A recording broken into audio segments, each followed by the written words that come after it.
हरी बोलो, हरी हरी बोलो, हरी हरी बोलो जी। कैसे हैं आप सभी? मेरे लाला लाली की असीम असीम कृपा से आप सब बहुत अच्छे होंगे जी। आशा करती हूँ आप सभी मेरे लाला लाली की सेवा में मगन मस्त होंगे। तो जी, साल भर का त्यौहार दिवाली, धनतेरस, भाई दूज, गोवर्धन पूजा, सभी हमारे त्यौहार जो हैं वो आ ही गए हैं। और मेरे लाला लाली की असीम असीम कृपा से जहाँ मेरे लाला लाली विराजमान हैं वहाँ पे तो हर त्यौहार में चार चांद लग ही जाते हैं जी। तो आज मैं आपके साथ में शेयर करूँगी कि कल धनतेरस वाले दिन आप लोगों को कौन सी चीज़ें अपने घर में ज़रूर लेकर के आनी है जी। देखिए, ये कुछ ऐसी चीज़ें मैं आपके साथ में शेयर कर रही हूँ जो कि आप लोग इनमें से कुछ चीज़ें ही आप लेकर के आएँ, लेकिन ज़रूर लेकर के आएँ। तो चलिए शुरू करते हैं ब्लॉग का। हरी बोलो जी। तो कार्तिक माह की कृष्ण पक्ष की त्रयोदशी तिथि के दिन समुद्र मंथन के समय भगवान धन्वंतरी अमृत कलश लेकर प्रकट हुए थे, इसलिए इस तिथि को धनतेरस या धन त्रयोदशी के नाम से जाना जाता है जी। और तो चलिए जल्दी से शुरू करते हैं और जान लेते हैं कि कल आपको कौन कौन सी चीज़ें ज़रूर लेकर के घर में आनी है। उनमें से नंबर 1 पे जो शुरू होता है वो होता है, देखिए, कभी भी पूजा पाठ की कोई भी आप लिस्ट बनाइए, चीज़ बनाइए, कोई भी आप चीज़ लेने जाइए पंसारी की शॉप पे, तो सर्वप्रथम शुरुआत करिए हल्दी की गांठों से। हल्दी की गांठ अत्यंत शुभ मानी जाती है, बहुत ज़्यादा शुभ होती है। सोने, अगर आप हल्दी की गांठ की तुलना पूजा पाठ में करेंगे तो सोना और रत्नों से कम इसको नहीं लिया जाता है। तो हल्दी की गांठें कल आपको ज़रूर लेकर के आनी है धनतेरस वाले दिन। और इन हल्दी की गांठों को आप कल चौकी पे आपको रखना है, पूजन अर्चन करना है। ये जो हल्दी की गांठ है ये आप ऐसे कोई लाल कपड़े में करके आप रख सकते हो चौकी पे, जो कि आपके 5 दिवसीय ये पर्व होता है, 5 दिनों का। तो भाई दूज तक का आपकी चौकी पे वैसे ही माँ लक्ष्मी के पास में रखी रहेगी जी। उसके बाद में आपको लाल कपड़े को बांध करके अपने जहाँ पे भी आप अपने घर में धन रखते हो, जो तिजोरी है, आपको वहाँ पे रख लेना है। ध्यान रहे कुछ बातों का। हल्दी की गांठें अगर आप ऐसे करके रखोगे तो उसमें कीड़े बहुत जल्दी, जो घुन होते हैं वो बहुत जल्दी लग जाते हैं। तो उसके लिए आपको थोड़े थोड़े दिनों पे उसको धूप वगैरह आप दिखा सकते हो जी। तो हल्दी की गांठ के बाद में जो सबसे ज़रूरी चीज़ आती है वो आती है झाड़ू। झाड़ू जो है, जब महालक्ष्मी माँ समुद्र मंथन के समय प्रकट हुई तो वो झाड़ू, उनके हाथ में झाड़ू ही थी। और झाड़ू को घर में महालक्ष्मी माँ ही बताया जाता है। बुहारू को हम ऐसी जगह पे रखते हैं जहां पे किसी की नजर ना जाए, पैर ना पड़े, गंदगी में ना रखिए, स्वच्छता से रखिए। दिशाओं का भी बहुत महत्व होता है झाड़ू को रखने में। बहुत सारे लोग बेड के नीचे रख देते हैं और ऊपर वो सर खुद ही सो रहे होते हैं। ऐसी जगहों पे झाड़ू को ना रख करके ऐसी जगह पे रखिए। आप किसी मेज के नीचे रख सकते हो जहाँ पे किसी की जल्दी नजर ना पड़े। तो हल्दी की गांठ हो गई, झाड़ू हो गया। फिर आता है नमक। देखिए, नमक जो होता है वो, नमक भी बहुत ज़्यादा इम्पॉर्टेंट रोल प्ले करता है घर की निगेटिविटी को दूर करने में जी।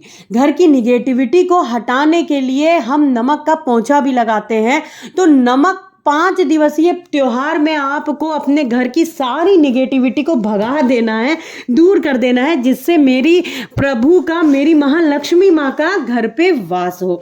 तो नमक को अत्यंत शुभ माना गया है और घर में, किचन में कभी भी आपके नमक जो है ना वो कभी भी खत्म नहीं होना चाहिए। तो नमक भी आप ज़रूर कल धनतेरस वाले दिन लेकर के आएँ।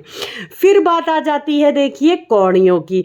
देखिए, कौड़ियाँ हो गई और जो पोटली का जो जितना भी सामग्री होती है वो मैं कोशिश करूँगी आज आप लोगों के लिए एक अलग से वीडियो बनाने के लिए, अगर मैं आपके साथ में टाइम से शेयर कर सकी तो।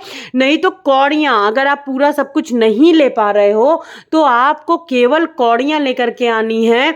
आप ये समझ लीजिए कि रूठी हुई महालक्ष्मी माँ भी ना आपकी इन चीज़ों से, जैसे कौड़ियाँ हो गई, आगे भी मैं कुछ चीज़ें बताऊँगी, उनसे मान जाती हैं, अत्यंत प्रसन्न होती हैं। तो कौड़ियाँ भी अवश्य लेकर के आइएगा। फिर बात आ जाती है श्रीयंत्र की। देखिए, महालक्ष्मी माँ यदि किन्हीं कारणों से रुष्ट भी हो गई हैं ठीक है, आपसे रुष्ट भी हो गई। देखिए, कोई भी इष्ट किसी का कभी रुष्ट नहीं होता है। ये कुछ हमारी गलतियां ऐसी हो जाती हैं, कुछ ऐसी चीज़ें हो जाती हैं जो कुछ कभी ऐसा हो गया तो उस वजह से कभी नहीं, कोई रुष्ट जैसा वर्ड मैं नहीं मानती हूँ। मेरे लाला लाली की असीम कृपा से कोई भी इष्ट अपने भक्तों पर, सेवादारों पर कभी भी निगेटिविटी नहीं करता है, कोई प्रभाव नहीं करता। लेकिन किन्हीं कारणोंवश अगर आपको कुछ धन की कमी या कुछ ऐसी चीज़ों का सामना करना पड़ रहा है तो कल आप घर में श्रीयंत्र अवश्य लेकर के आइएगा। और श्रीयंत्र जो लेकर के आइएगा वो आप ऐसे लेकर के आइएगा, देखिए जैसे मैंने पिक भी डाली हुई है, कोई पीतल का आप ले सकते हो, चांदी पे हो तो ले सकते हो, लेकिन ये प्लास्टिक वगैरह पे आप श्रीयंत्र मत लाइएगा। फिर बात आ जाती है चरण पादुका की। चरण पादुका भी कल ज़रूर लेकर के आइए, क्योंकि कल से शुरुआत हो जाएगी 5 दिवसीय त्यौहार की। तो चरण पादुका ज़रूर लेकर के आइए। चरण पादुका यदि आपकी सामर्थ्य है तो आप पीतल के, चांदी के भी ले सकते हो, नहीं तो बहुत सुंदर सुंदर शुद्ध मिट्टी के भी चरण पादुका मिल रहे हैं, कुमकुम लगे हुए, बहुत सुंदर सुंदर आपको मार्केट में मिल जाएंगे। आप चाहें तो आप वैसे भी ले सकते हो, और नहीं तो आप स्वयं से घर पे भी कुमकुम से, हल्दी से आप चरण उनके बना करके कल से ही आप मतलब आपको कल से ही बना देना है शुद्ध स्थान पे, थोड़े ऊंचे स्थान पे, जिसकी आपको 5 दिन तक पूजन अर्चन करनी है जी। फिर देखिए भाई, ये तो शुरुआत से ही हम देखते आ रहे हैं कि बर्तनों को तो ज़रूरी खरीदा जाता है। बहुत सारे लोग कहते हैं पीतल खरीद लो, चांदी खरीद लो, सोना खरीद लो, बर्तन की क्या आवश्यकता है? भैया बर्तन की बहुत आवश्यकता है। महालक्ष्मी माँ, मेरी राधा रानी का निवास आपके किचन में होता है। मैं हमेशा कहती हूँ किचन को बहुत शुद्ध रखिए, बहुत शुद्धता से रखिए, धूल ना जमने दीजिए, बिल्कुल शुद्धता से रखिए, क्योंकि उनका निवास ही महालक्ष्मी माँ और मेरी राधा रानी का, अन्नपूर्णा माता का किचन में ही है, मसीहा का। तो इसलिए किचन की ज़रूर कोई वस्तु लेकर के आइए। आप कुछ कलश ला सकते हो, ग्लास ला सकते हो, जग ला सकते हो, और खाली मत लेकर के आइए। आप उसमें हल्दी जो आपने खरीदी है वो ही डाल लीजिए और वो ही लेकर के आ जाइए, ठीक है। फिर उसके बाद में बात आ जाती है आप चांदी का सिक्का। देखिए, चांदी का सिक्का हो गया, ये सारी चीज़ें तो चलती ही आ रही हैं, ये सारी चीज़ें तो लेनी ही लेनी होती है। धनतेरस वाले दिन की सोने के, चांदी के सिक्के लेने होते हैं, आपके सामर्थ्य के अनुसार आप ले सकते हो। मैं यहाँ पर एक चीज़ बताना चाहूँगी, बहुत सारे लोगों का प्रश्न होता है कि चांदी का सिक्का यदि वो लेते हैं तो फिर उस चांदी के सिक्के को वो रीयूज़ नहीं कर सकते हैं, मतलब अगर उसको वो रीसेल वगैरह करना चाहें। बहुत सारे लोगों की अपनी अपनी भाव होते हैं। तो आप लोग क्या करिए, वो सिक्का लीजिएगा जिसमें लक्ष्मी माता, गणेश जी ना बने हो, उसमें विक्टोरिया भी बनी होती हैं। तो आप इस तरीके का कोई सिक्का ले सकते हो जो कि आप बाद में उसका इस्तेमाल कर सकते हो।